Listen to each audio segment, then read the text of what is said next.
Hello दोस्तों, नमस्कार। स्वागत है आपका डियर गुरुजी चैनल के एक और बहुत ही महत्वपूर्ण वीडियो में। तो हिंदी एमसीक्यू सीरीज का एक और बहुत ही महत्वपूर्ण वीडियो मैं आप सभी लोगों के लिए लेके आ गया हूं। अगर आपने पुराना वीडियो नहीं देखा है तो डिस्क्रिप्शन में लिंक मिल जाएगी, वहां पर जाकर आप वो वीडियो देख सकते हैं। और अगर आप एमपी पुलिस, एमपी कांस्टेबल या किसी भी प्रकार के टेट एग्जाम में सिलेक्शन चाहते हैं तो हमारे चैनल के साथ जरूर जुड़ें, क्योंकि यहाँ पर आपको बहुत ही अच्छे वीडियोज़ हर एक सब्जेक्ट से रिलेटेड प्रोवाइड किए जाते हैं।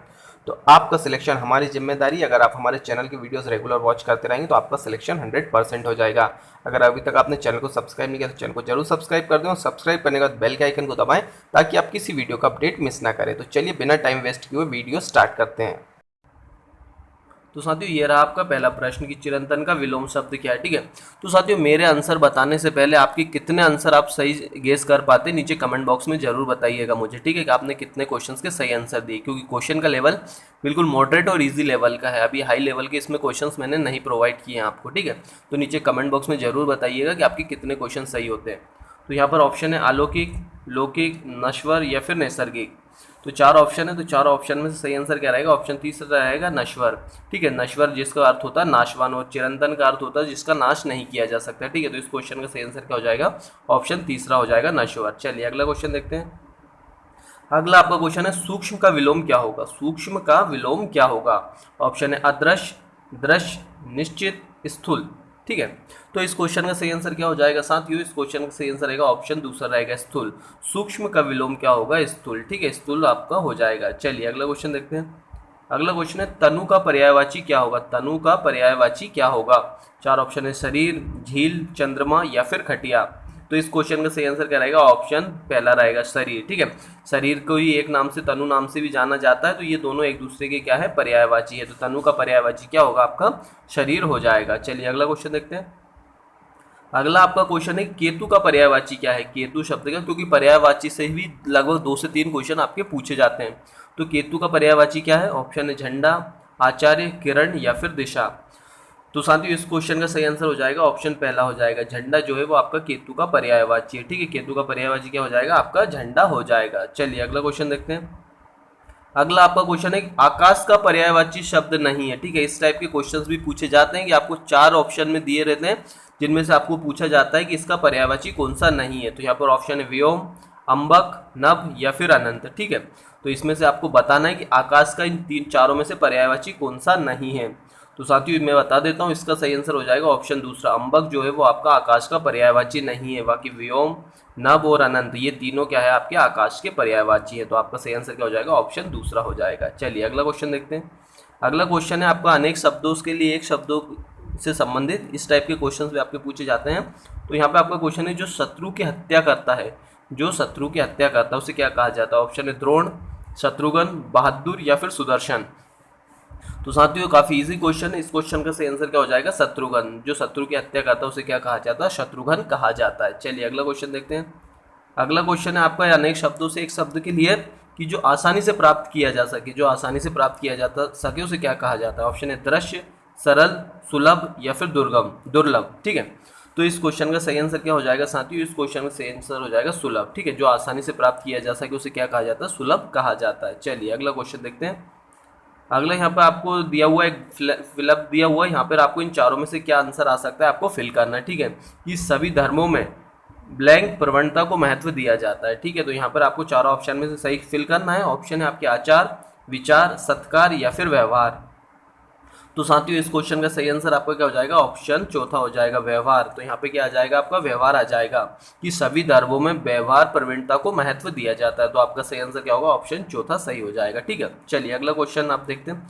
साथियों कमेंट में जरूर बताइए कि आपके कितने सही हो रहे हैं। ठीक है, उसके हिसाब से अपन आगे जो क्वेश्चन का लेवल बढ़ाते जाएंगे अगले वीडियोज में। तो यहाँ पर आपका क्वेश्चन है जब तक वह घर पहुंचा तब तक उसके पिता जा चुके थे। तो ये किस प्रकार का वाक्य आपको बताना है? जब तक वह घर पहुंचा तब तक उसके पिता जा चुके थे। ऑप्शन है सरल वाक्य, संयुक्त वाक्य, मिश्रित वाक्य या फिर इनमें से कोई नहीं। तो आपको इसका सही आंसर बताना है। तो साथियों मैं आपको बता देता हूँ इसका सही आंसर क्या होगा? ऑप्शन तीसरा होगा। ये एक मिश्रित वाक्य। ठीक है, आपको पता ही होगा कि रचना के आधार पर वाक्यों के 3 भेद होते हैं, जिसमें आपके सरल या साधारण वाक्य होते हैं, संयुक्त वाक्य होते हैं और एक होते हैं मिश्रित वाक्य। ठीक है, तो ये किस वाक्य का उदाहरण? मिश्रित वाक्य का उदाहरण है। ध्यान रखें, जिस वाक्यों में भी जो वाक्य आपस में जब, तब, जो, तो, या क्यों, क्योंकि, इस टाइप के शब्दों से, जिधर उधर, जैसा वैसा, इस टाइप के वाक्यों से जुड़े हुए हों, इस टाइप के शब्दों से जुड़े हुए हों, तो वो आपके कौन से वाक्य होंगे? मिश्रित वाक्य होंगे। ठीक है, इस चीज़ का आप ध्यान रखें, इन वाक्यों की ये इजी पहचान है। ठीक है, तो यहाँ पे देखेंगे आप जब तब दिया हुआ है तो मतलब कि ये आपका कौन सा वाक्य हो जाएगा? मिश्रित वाक्य हो जाएगा। चलिए अगला क्वेश्चन देखते हैं। अगला क्वेश्चन है कि उसने कहा कि मैं जा रहा हूँ। उसने कहा कि मैं जा रहा हूँ, ये कौन सा वाक्य होगा? ऑप्शन है सरल, मिश्रित, संयुक्त या प्रश्नवाचक। तो इस क्वेश्चन का सही आंसर क्या रहेगा साथियों? ये भी एक मिश्रित वाक्य है, क्योंकि यहाँ पर की शब्द से इसको जोड़ा गया है कि उसने कहा कि मैं जा रहा हूँ। ठीक है, तो ये आपका कौन सा वाक्य होगा? मिश्रित वाक्य होगा, इसलिए आप इसकी पहचान कर सकते हैं। ठीक है, चलिए अगला क्वेश्चन देखते हैं। अगला आपका क्वेश्चन है कि निम्नलिखित में से वाक्य के शुद्ध रूप का चयन कीजिए। यहाँ पे 4 आपको वाक्य दिए हैं, तो इनमें से शुद्ध मतलब सही वाक्य कौन सा है?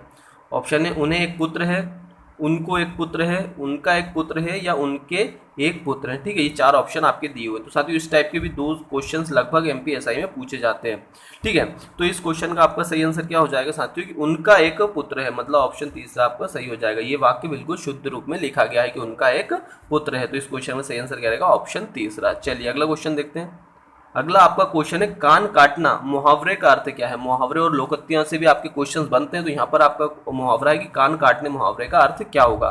तो ऑप्शन है कटकना, चतुर होना, मूर्ख होना या फिर विनम्र होना। तो साथियों आप आंसर गेस कर लीजिए, मैं इसका आंसर आपको बता देता हूँ। इस क्वेश्चन का सही आंसर हो जाएगा ऑप्शन दूसरा हो जाएगा, चतुर होना। कान काटना मुहावरे का अर्थ क्या होता है? आपका चतुर होना होता है। ठीक है, चलिए अगला क्वेश्चन देखते हैं। अगला क्वेश्चन है अतड़ियों में बल पड़ जाने का अर्थ क्या है? अतड़ियों में बल पड़ जाने मुहावरे का अर्थ क्या है? ऑप्शन है बहुत रोना, बहुत हंसना, बीमार होना या दौड़ धूप करना। तो साथियों अतड़ियों में बल पड़ जाने मुहावरे का सही अर्थ क्या हो जाएगा? यहाँ पर हो जाएगा ऑप्शन दूसरा, बहुत हंसना। ठीक है, अतड़ियों में बल पड़ जाने का मतलब क्या होता है? बहुत हंसना। ठीक है, आपने कई बार बोला होगा कि यार हंस हंस के पेट में दर्द होने लगा, तो वही उसी प्रकार क्या कहा जाता है कि अतड़ियों में बल पड़ना मतलब अधिक हंसना। चलिए अगला क्वेश्चन देखते हैं। अगला आपका संधि से संबंधित क्वेश्चन है कि मतेक्य में कौन सी संधि का प्रयोग किया गया है? मतेक्य में आपकी कौन सी संधि है? ठीक है, तो ऑप्शन है दीर्घ संधि, यण संधि, गुण संधि या फिर वृद्धि संधि। तो साथियों आपका सही आंसर क्या हो जाएगा? यहाँ पे सही आंसर हो जाएगा आपका वृद्धि संधि। ठीक है, ऑप्शन चौथा आपका सही रहेगा। तो साथियों आप मतेक्य का संधि विच्छेद करेंगे, मत धन एक करेंगे। ठीक है, ये आपका मतेक्य का संधि विच्छेद है। तो इसमें यहाँ पर ता के साथ क्या है आपका? ये वाला स्वर जुड़ा हुआ है, और ए मतलब छोटा आ और ए का जो आपका मेल हुआ 2 स्वरों का, तो आपका ये ए बन गया। ठीक है, आप यहाँ पर देख पा रहे होंगे। तो मतेक्य, ये आपका मतेक्य का संधि विच्छेद है। तो अब मैं आपको बता देता हूँ कि वृद्धि संधि में क्या होता है। अगर आ और आ के साथ इन दोनों ए का मेल होता है तो ये इस ए में परिवर्तित हो जाती हैं, और अगर इन आ के साथ इन दोनों में से किसी भी ओ का मेल होगा तो वो बड़े ओ में परिवर्तन हो जाएगा। ठीक है, ये आप ध्यान रखें, ये आपकी वृद्धि संधि है। ठीक है, अगर आ और आ में इसका मेल होगा तो ये बनेगा, और आ और आ में इसका मेल होगा तो ये बनेगा। इन दोनों में से किसी का भी मेल हो साथियों, ये ही बनना है। ठीक है, ध्यान रखें आप इस बात का।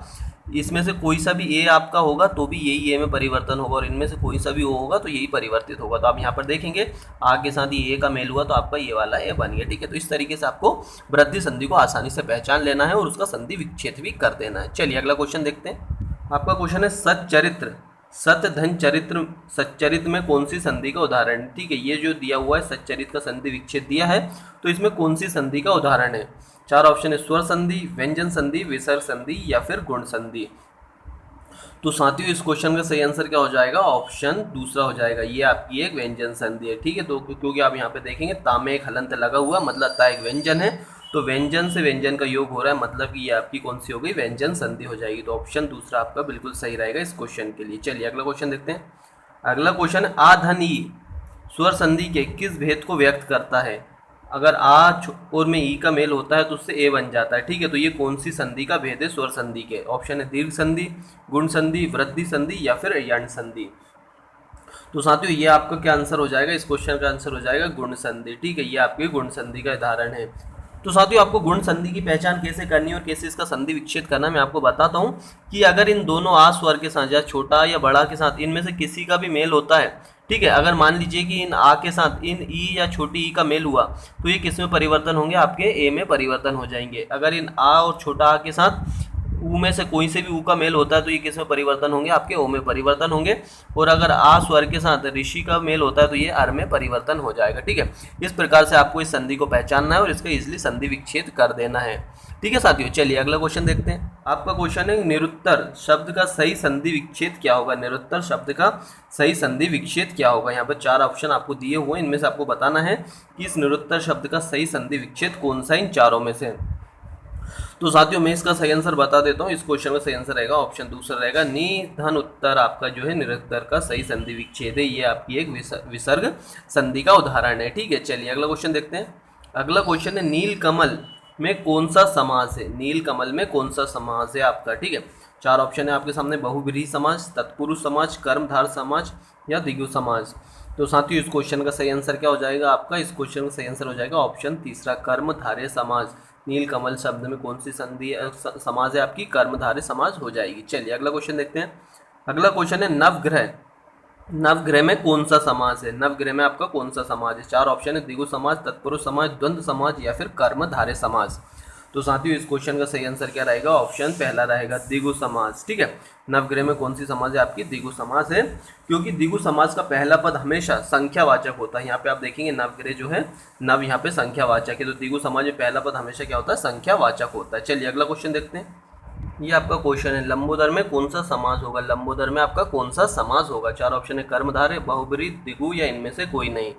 तो इस क्वेश्चन का सही आंसर क्या हो जाएगा, ऑप्शन दूसरा हो जाएगा। इसमें आपका कौन सा समास है, बहुब्रीहि समास है। ठीक है, लंबोदर का क्या अर्थ होता है कि लंबा है उधर जिसका, मतलब कि गणेश। ठीक है, तो इस क्वेश्चन का सही आंसर क्या रहेगा, बहुब्रीहि समास। चलिए अगला क्वेश्चन देखते हैं।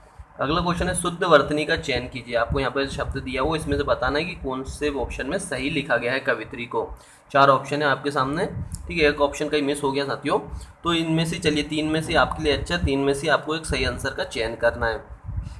तो इस क्वेश्चन का सही आंसर क्या हो जाएगा साथियों, ये हो जाएगा, ये वाला जो कवित्री लिखा हुआ है ये वर्तनी के आधार पर बिल्कुल सही लिखा गया है। ठीक है, बाकी ये दोनों आपके क्या है, गलत लिखे हुए हैं। चलिए अगला क्वेश्चन देखते हैं। अगला क्वेश्चन है निम्नलिखित में से तत्सम शब्द कौन सा है। यहाँ पे 4 शब्द दिए हुए, इनमें से बताना है कि तत्सम कौन सा शब्द है। वारात, वर्षा, हाथी या फिर आंसू। तो इस क्वेश्चन का सही आंसर क्या होगा साथियों, वर्षा। वर्षा जो है एक आपका तत्सम शब्द है। ठीक है, तो आपका सही आंसर क्या हो जाएगा, वर्षा, ऑप्शन दूसरा। चलिए अगला क्वेश्चन देखते हैं। अगला आपका क्वेश्चन है पर उपदेश कुशल बहु तेरे का अर्थ क्या है। ये एक लोकोक्ति है, तो इसका अर्थ क्या होगा, पर उपदेश कुशल बहु तेरे का अर्थ क्या होगा। ऑप्शन है बिना मांगे सलाह देना, दूसरों को उपदेश देने को आसान समझना, बिना सोचे दूसरों की सलाह पर काम करना या दूसरों की बात को शीघ्र मान लेना। ठीक है, ये एक लोकोक्ति दी हुई है कि पर उपदेश कुशल बहु तेरे का अर्थ क्या होगा। 4 ऑप्शन है आपके सामने। तो साथियों इस क्वेश्चन का आपका सही आंसर क्या हो जाएगा, ऑप्शन दूसरा हो जाएगा, दूसरों के उपदेश देने को आसान समझना। ठीक है, जो दूसरे को उपदेश देते रहते हैं ना, उनके लिए ये लोकोक्ति बनी है कि पर उपदेश कुशल बहु तेरे। तो आपका सही आंसर क्या हो जाएगा, ऑप्शन दूसरा। चलिए अगला क्वेश्चन देखते हैं। अगला क्वेश्चन है चौपाई के प्रति चरण में कितनी मात्रा होती है। तो चौपाई के प्रत्येक चरण में आपकी कितनी मात्राएं होती हैं। ऑप्शन है 12, 16, 11 या फिर 24। तो साथियों इस क्वेश्चन का सही आंसर ऑप्शन दूसरा रहेगा। चौपाई के प्रत्येक चरण में कितनी मात्राएं होती हैं, 16 मात्राएं होती हैं। चलिए अगला क्वेश्चन देखते हैं। अगला ये आपका अंतिम क्वेश्चन है कि शिल्पगत आधार पर दोहा का उल्टा छंद कौन सा है। दोहा छंद का उल्टा छंद कौन सा है मात्राओं के आधार पर। तो साथियों ऑप्शन है रोला, चौपाई, सोरठा या फिर गीतिका। तो साथियों इस क्वेश्चन का सही आंसर क्या हो जाएगा, ऑप्शन तीसरा हो जाएगा। सोरठा जो है वो दोहा का उल्टा होता है। ठीक है, क्योंकि दोहा में विषम चरण में कितनी मात्रा होती है, 13 मात्रा होती है और सम में 11 होती है, पर सोरठा में बिल्कुल उल्टा होगा, विषम में 11 हो जाएंगी और आपका जो सम होता है उसमें 13 हो जाएगी। ठीक है, तो इस तरीके से आपके ये क्वेश्चन थे। आप नीचे कमेंट बॉक्स में बताइए कि आपके कितने क्वेश्चन सही हुए हैं। ठीक है, और उसी के आधार पर अपन आगे वीडियोस में जो क्वेश्चन होंगे उनका लेवल भी बढ़ाते चलेंगे, ताकि आपको अच्छे से तैयारी हो जाए हिंदी की। आशा करता हूँ वीडियो जरूर पसंद आएगा, पसंद आए तो इसे लाइक जरूर करें। मिलते हैं अगले वीडियो में, जब तक जय हिंद, जय भारत, वंदे मातरम।